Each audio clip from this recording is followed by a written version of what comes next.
பாட்டாளி மக்கள் கட்சியின் இளைஞரணி தலைவர் அன்புமணி ராமதாஸ் டெல்லியில் நேற்று குடியரசுத் தலைவர் பிரணாப் முகர்ஜியை சந்தித்தார். பின்பு செய்தியாளர்களிடம் பேசிய அவர் காவிரி மேலாண்மை வாரியம் அமைக்க குடியரசுத் தலைவரிடம் வலியுறுத்தியுள்ளதாக தெரிவித்தார். ஜனாதிபதி அவர்களை சந்தித்து கர்நாடகாவில் நடக்கின்ற சம்பவங்களை பற்றி விளக்கமாக கூறியிருக்கின்றேன்.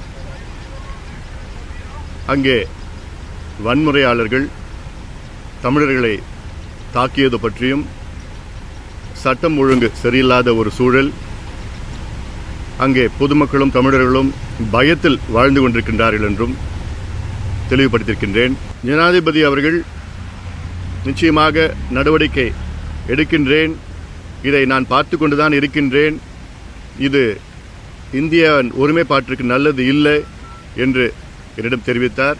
அங்கே ஒரு பந்து நடத்தினா அங்கே பாதுகாப்பு வந்துடுமா? தமிழ்நாட்டில் அது கர்நாடகாவில் தமிழர்களுக்கு ஆக போகிறது கிடையாது.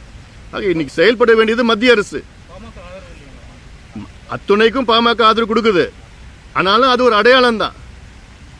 இதனால ஒரு தீர்வு வரப்போறது கிடையாது. இதுக்கு நிரந்தர தீர்வு காவிரி மேலாண்மை வாரியம்.